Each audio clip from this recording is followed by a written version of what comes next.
Okay, good afternoon, everybody. It is 2:15. It is the time for the City of Grand Forks Virtual News Conference. I'm John Bernstrom. I'll be the moderator today. We'll hear comments from our panelists, and then we'll have 15 minutes of Q&A from the media. From the media, please, as you do, please use your raise your hand feature so I know to call on you for media questions when we get to that point. And as we have done with these, we will lead it off with Mayor Brown. Thank you, John. So today on the Grand Forks Virtual News Conference, Wednesday, April 29, 2020. This is the 28th, isn't it, John? So anyway, we'll have our opening statement. Then we'll hear from Keith Lund, President and CEO of the Grand Forks Region Economic Development Corporation. Then we'll hear from Dr. Terry Brenner, Superintendent of Grand Forks Public Schools. We'll have the question and answer period. And online, we'll have City Administrator Todd Phelan and Director of Public Health Debbie Swanson available to help us. So again, I want to say good afternoon and thank you for staying informed. Yesterday, Governor Burgum released guidelines for his North Dakota Smart Restart Plan, and the governor's executive orders only suspended 7% of the North Dakota economy, and those orders are set to expire Friday, May 1st. They released standards for all industries to adhere to, and specific ones unique to restaurants and bars, hair salons and barbershops, spas, tattoo parlors, and fitness centers. These standards and guidelines can be found on our website, www.grandforksgov.com/GF Smart Restart. Grand Forks has a lot of momentum. As city government and the City Hall, we've been responsive to our local business needs, and we are prepared to adapt quickly because of our engagement with our community and state partners. I've enacted a number of executive orders locally to eliminate red tape and help businesses adapt and innovate their business models. I intend to keep these business-friendly executive orders in place moving forward. To be clear, this will not be a return to our normal life pre-pandemic. This will be a new normal, a different normal, a new version, a Grand Forks Smart Restart. This is indeed a fluid journey, but some things must remain constant. Physical distancing, face coverings, enhanced hygiene, and protecting our most vulnerable populations. I want to give a strong reminder that opening your business is voluntary, not mandatory. If you're currently working remotely or you own a business and have your employees working remotely, I strongly encourage you to continue those practices where appropriate. Consumer confidence is essential for this to work, so customers and business owners exercising high levels of individual and social responsibility is critical. As the governor said, the high responsibility we placed on individuals and businesses just got higher, and market forces will drive people towards making smart decisions to protect their team members and consumers. There are or situations in life, and there are and situations. This is an and situation. You can support local businesses and the economy, and you can stay safe, practice physical distancing, and protect our most vulnerable populations. I encourage the citizens of Grand Forks to support local businesses and to only go places where you feel safe. It's the responsibility of these businesses to follow the standards and guidelines and operate a COVID-safe environment. You can continue to support local businesses by ordering takeout, curbside pickup, and delivery services, and I strongly encourage you to continue doing that. While we are slowly transitioning to this new and different normal, it's important we remain vigilant and cautious. Don't let your guard down on safe practices like physical distancing, sanitizing frequently used surfaces, and wearing face covering when in public settings. Support the businesses that are supporting their employees and you by following the safety standards. Do this in a way that you feel safe, whether that will be on site with the new guidelines or ordering curbside, takeout, and delivery services. Now for the longer term economic development strategies. The City of Grand Forks has worked well with our local business community and our industry partners, and we have a lot of momentum moving forward. We had a terrific growth fund meeting just this Monday where we heard updates on high-tech industry investments from Air Autonomy and Taylor and details on an EDA grant opportunity related to the Downtown Tech Park. Also, we recently had 2 lot purchases in our business park and heard a positive update on the Northern Plains Nitrogen Project. Grand Forks was on the move before the pandemic with high-tech and agribusiness activity, and we will continue this growth and momentum moving forward. Our federal and state partners are enacting programs, and we are looking to leverage and fill gaps locally where appropriate. We have a great relationship with the Bank of North Dakota. I just recently had a call with Bank President Eric Hardmeyer, where he said Grand Forks is at the forefront and the first community he had met with. The Bank of North Dakota just recently released a new group of programs to help support our business is moving forward. And we have Keith Lund from the Grand Forks Region Economic Development Corporation on for more details on the federal and state programs. We have the resources and can work with our strategic partners to ensure our strong and dynamic economic future. Grand Forks will continue to believe in itself and invest in itself, and we will come out of this flourishing. Mr. Lund? Thank you, Mayor Brown. Can you hear me? Yes. All right. Thank you, Mayor Brown. I appreciate the invitation to join your news conference today.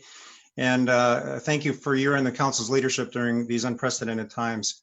The role of the Economic Development Corporation is to work in partnership with the community's leadership base to grow and diversify the region's economy.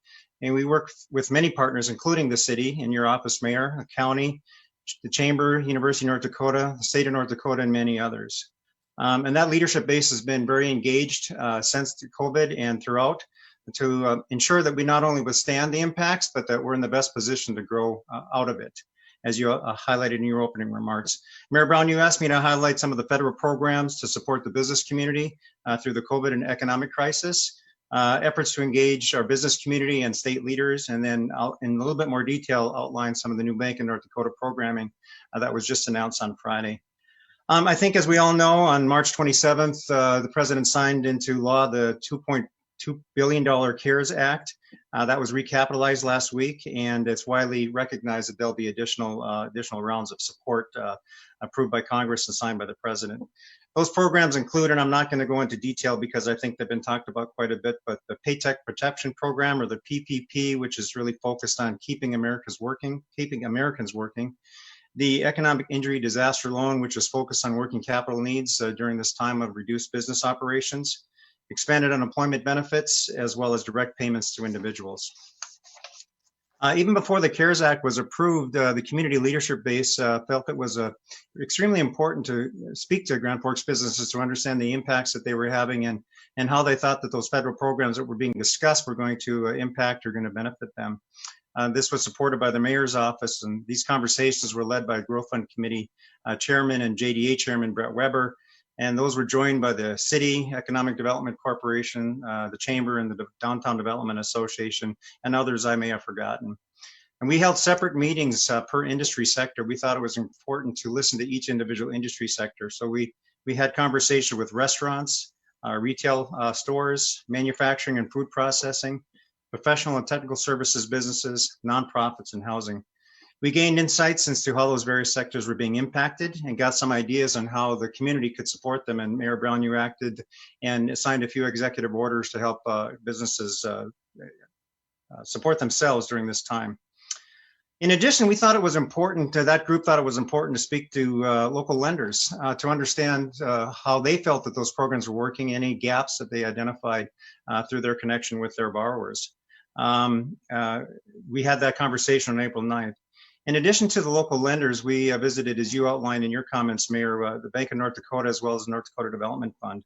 Before I get into some of those, some of the findings, you outlined that Eric Hardmeyer, who is the president of the Bank of North Dakota, that Grand Forks was the first community to reach out and engage his office and the Bank of North Dakota in conversations. He said that needed to happen statewide, and Grand Forks' effort was to be emulated. So I want to congratulate you and the leadership team.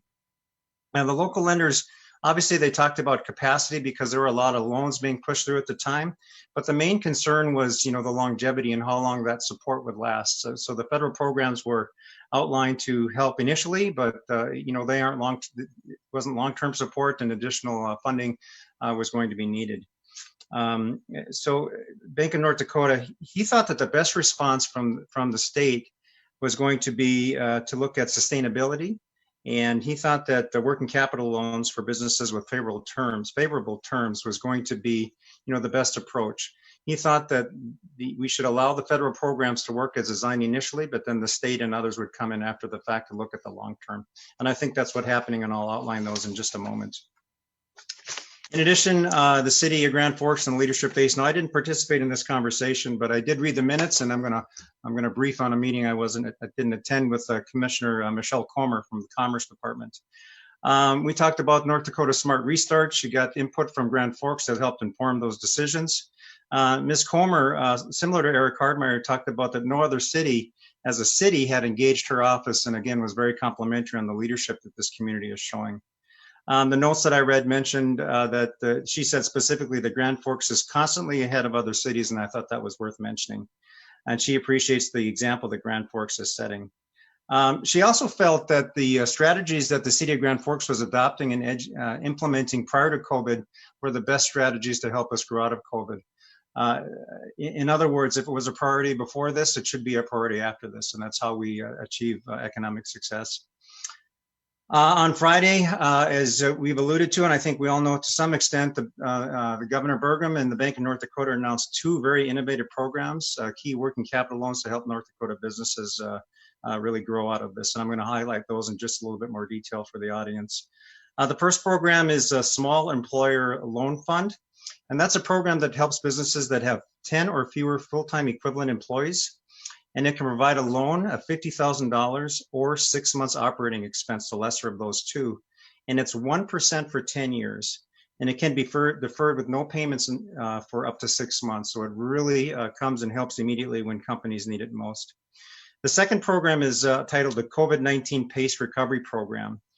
There's two components to that. There's one component for employees with companies with employees 500 or less, and there's a loan available for up to $5 million.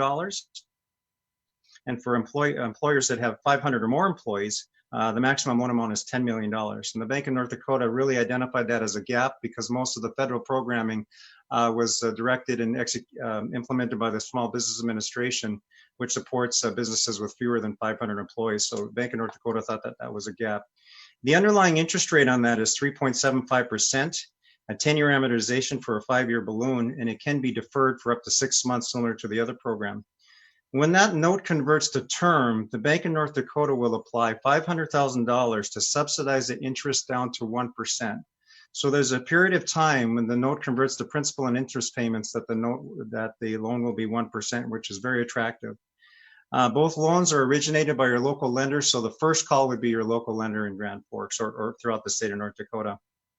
A key component, and I want to highlight that typically Bank of North Dakota programs are focused on economic development activity in certain sectors, but these programs are available sector-wide. So whether you're a restaurant, retail, hospitality, entertainment, service, manufacturing, food processing, whatever, these programs are available across the state of North Dakota, regardless of industry. I want to mention how fortunate I think that we are to live in North Dakota. We're the only state that has a state-owned bank, and I don't think another program will be developed across the nation that is this effective and and on such a broad scale. I want to highlight an opportunity for individuals to get a little bit more detail on these programs. The state North Dakota Department of Commerce is holding a briefing call Thursday at 11 a.m.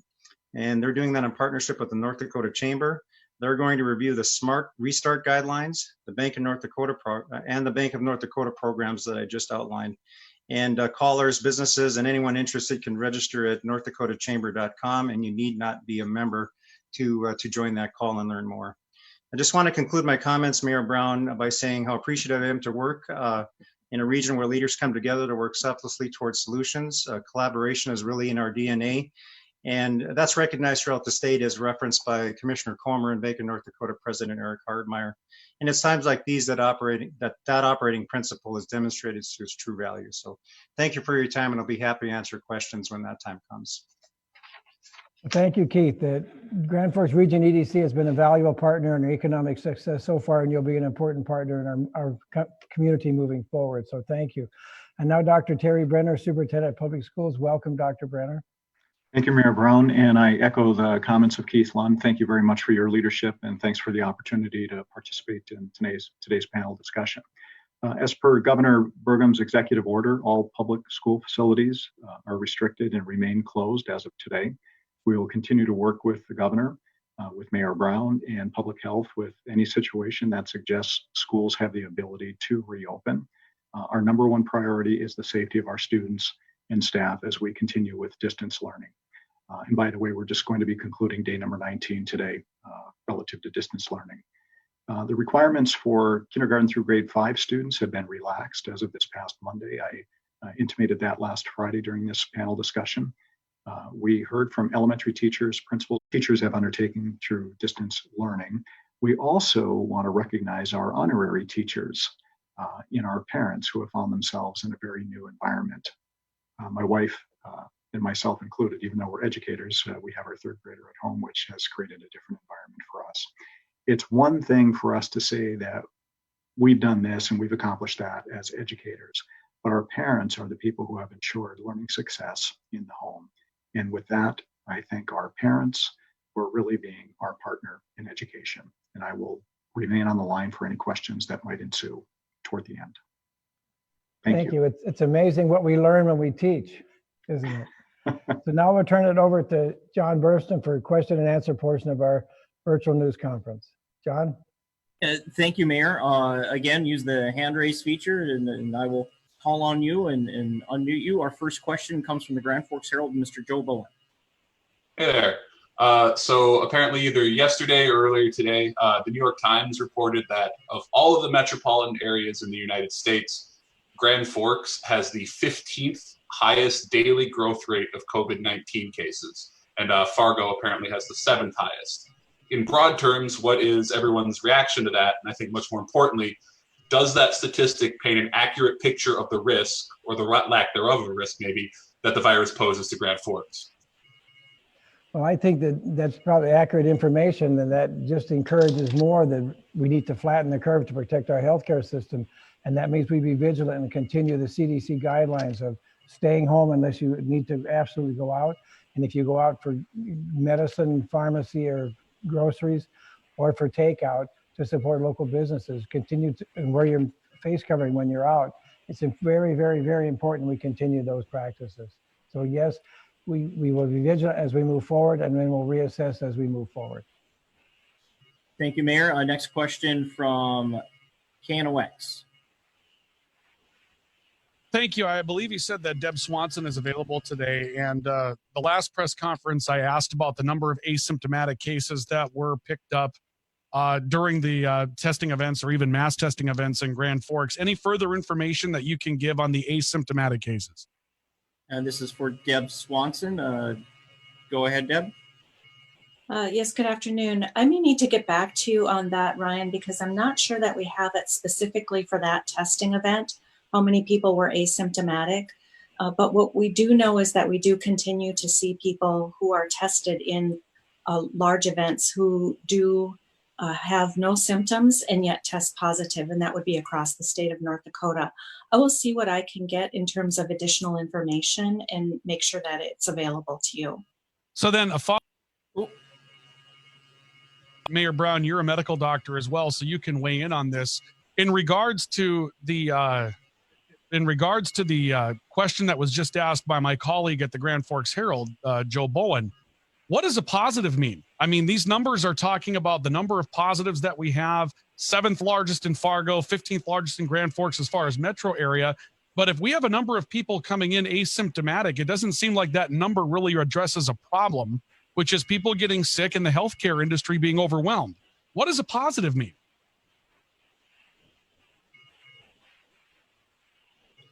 I'm looking at either Mayor Brown or Deb Swanson with a medical type question. Go ahead, Deb. Mr. Cunningham, that's a really good question. A positive simply means that person tested positive at that point in time was something that we call a PCR test. And it does not indicate whether or not it does not indicate whether or not they will continue to have the disease and spread it, or it doesn't pick up those individuals who maybe have already had it and have recovered. So it's really important to keep in mind that a test is simply a point in time. At that time, that person may test negative, and the next day they may test positive. We know that the virus is still out there. So as we begin to open businesses, it will be extremely important that we follow all of the guidance in the North Dakota Smart Restart documents that are out there for businesses. And it will be really important that the public follow that guidance as well, because we know that the virus is still there. It passes from person to person. It will look for us. It will look for a host. And we need to do absolutely everything that we're already doing and continue to do that in the environment that we are facing now with opening new businesses. And Thank you. asymptomatic spread is a real concern. So you must remain vigilant and practice those CDC guidelines and recommendations, including face covering, physical distancing, et cetera. Thank you, Mayor. Next question from Mr. Chris Larson from the Flag. My question is for Dr. Brenner. Dr. Brenner, there's been some talk about the governor possibly, and you know, this would probably be extreme, opening the schools for the last couple of weeks. If you were presented with that, Superintendent Brenner, would Grand Forks Public Schools be ready? Well, readiness, yes, but we'll simply want to follow the guidelines established by our city. If Grand Forks continues to be a hotbed of new COVID detections, we certainly don't want to put our students or staff at risk. I believe the governor is going to give us flexibility, whether we want to continue with our distance learning model or return to the building. But it's a hypothetical question. But I don't think there's a high probability that we will return to our buildings this academic year. And we would encourage that too as the city. We encourage the distance learning. We think it's a wonderful opportunity and it keeps our at-risk population safer. Next question from Matt Henson at WDAY. Go ahead, Matt. Yes, this is probably for Debbie Swanson. The numbers from the mass testing, do you have updated numbers on how many cases have been traced back to employees at LM Wind and Simplot? I do have numbers for LM Wind Power from the second mass testing. Of the 62 positive tests, 30 were among LM Wind Power employees. I do not have any other information on the other groups because we didn't stratify it by that specific information. Next question from Neil Carlson at iNews. Go ahead, Neil. I guess for Mayor Brown, are you in line with the governor's restart order when it comes in to specific businesses, more specifically bars, places where people go to meet each other, stand together at the bar? I mean, that's how they work. Can these guidelines work? Yes, I think they can. And people, that's why we were emphasizing the be vigilant, follow the guidelines. And this is not, this will be the new normal. You'll be standing 6 feet away from people. You'll be wearing a mask, except when you're drinking, I guess. So you'll have to be aware of your environment and be safe because we're going to transition into this. And if we find that there's hot spots, maybe we'll have to change the dynamic. But people are ready to get back to a normal of some kind. So we're going to explore it slowly. Thank you, Mayor. Next question from Mr. Dave Kolpak.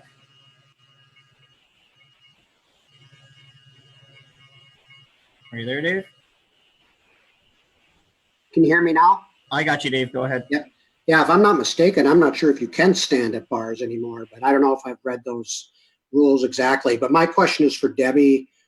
She touched on the LM testing. Can she give me an update on the testing and the contact tracing and what's next on that? Hi, Dave. I don't have specific information on the contact tracing because we report that information as total individuals that we're following, total individuals that we are monitoring daily, and then number of people recovered or released from our monitoring. So it's not specific to where they worked. But what I can tell you is that a total of 164 employees from LM tested positive. And all of them have been entered into our contact tracing system at Grand Forks Public Health Department and have been followed for the requisite period of time. Some of them have completed that time, and others will be finishing this week and others will be finishing next week. Thank you, Deb. Next question is Max. And Max, I believe KVRR.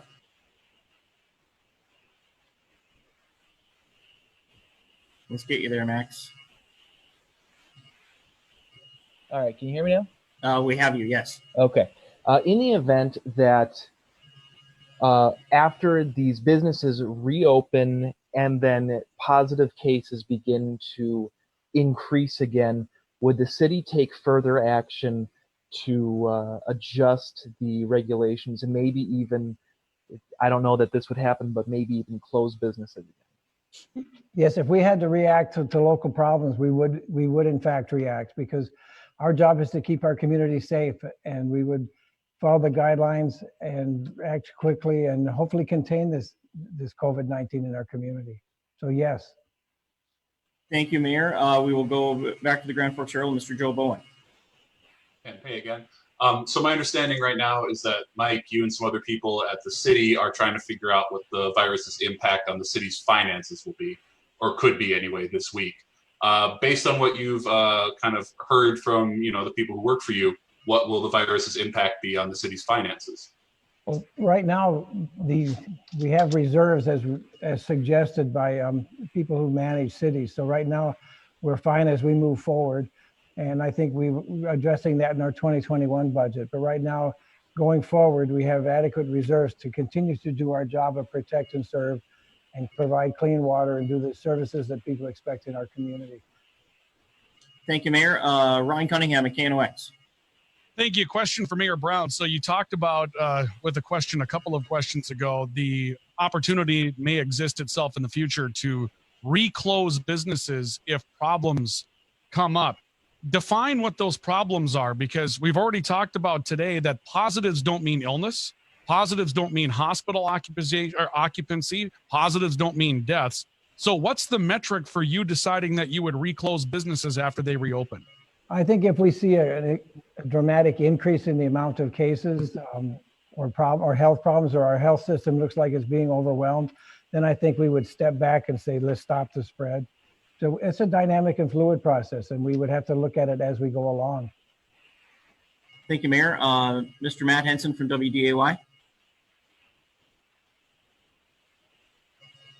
Yes. Sorry about that.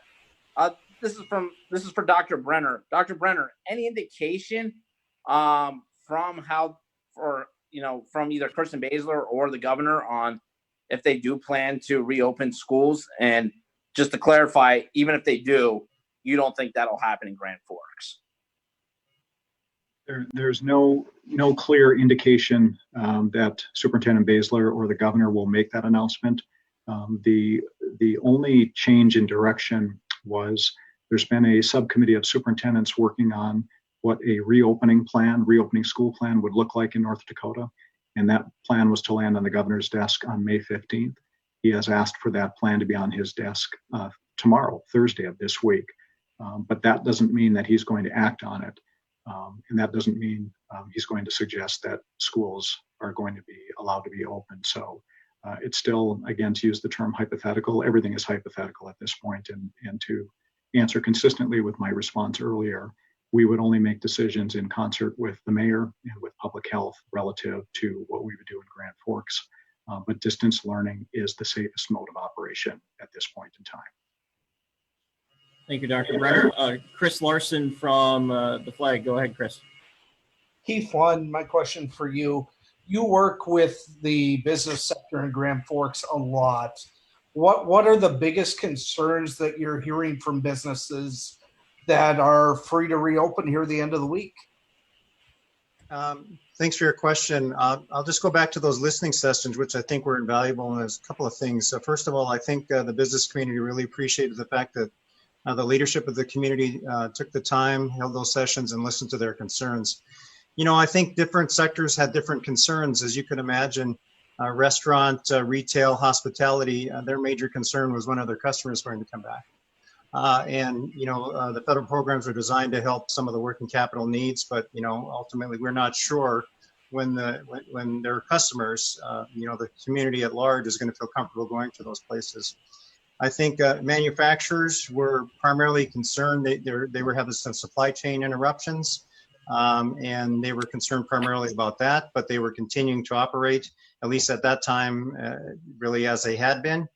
Professional and technical services companies had been working, with the use of technology for many, many, many years. So they were, I think, the least disrupted.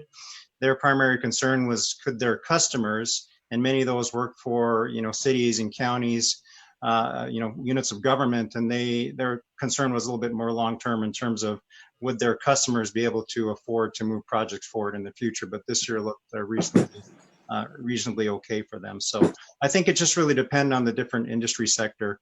The more reliant you are on the local customer, the more excited you are to get those customers back. in your store or your business. Thank you, Keith. We have time for two more. We'll go first to KNOX. Thank you. Another question for Deb Swanson. So the Care 19 app is something that in North Dakota's guidance, it is sent out as participation is desired in order to shape some decisions going forward on how to reopen. I'm looking at the North Dakota's website, and it says that if a person tests positive for COVID-19, quote, they will be given the opportunity to consent to provide their information to the North Dakota Department of Health. If someone chooses not to consent, what happens next? They simply would be in our contact tracing program, which we are currently doing at Grand Forks Public Health Department. And as you know, contact tracing and the investigation and finding out all the contacts that that person has been in touch with, and close contact is defined as being face-to-face with someone for 10 minutes or more and 12 feet apart. It's larger than the social distancing recommendation. Then those individuals would be also quarantined. They would be quarantined. Anyone who tests positive is isolated. There's a difference there. And we go from there. We make sure that those people are supported during the time that they're isolated and quarantined so that they have everything that they need to maintain out of the workplace and out of the community as safely as possible.